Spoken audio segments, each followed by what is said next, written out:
Hey, Guy. Hey, Vizway, how are you doing? Man? Good to meet you, man. Welcome, man. So, this is the route that Shrien Dewani and his wife travelled on arrival in Cape Town. Experience some township vibes, eh? Like thousands of other tourists every year, they met a guide at the airport to show them around. He was a man named Zola Tongo, now one of 3 people in prison for murder. At the time, the much publicised case hit operators like Saviwe Mabinda very hard. Do you remember what happened to the number of tourists coming after the Dewani case came out? Yes, I remember very well because I had bookings ahead. That was December time. That's our peak. And you know, at that time, you're going to make lots of money. And when that happened, emails were coming in, phone calls were coming in. I'm not going to go in that place where you kidnap and rape and murder. So I had cancellations. At the restaurant the couple nearly ate at, numbers have recovered somewhat. Mzoli's is an institution in Gugulethu, but even its mention in legal documents was for a time enough to keep visitors well away. And on the weekend this would still be packed with tourists. Mcebisi Skwatsha is an MP for this area.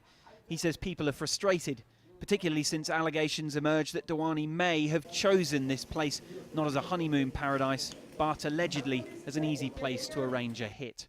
The alleged perpetrator of the killing deliberately manipulated our situation, you know, vulnerable people, poor people, who would kill for a penny, you know, because of our history.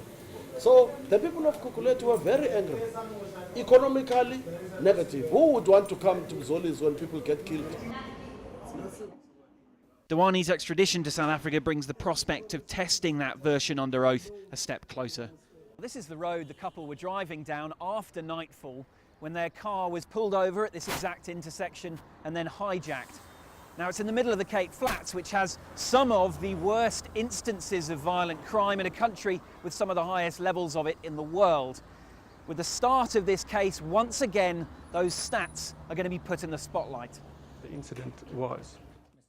The televising of the Oscar Pistorius trial has already intensified coverage that often doesn't make South Africa look good. And the decision to allow it may have set a precedent. The open justice principle in part dictates that not only must justice be done, but it must also be seen to be done.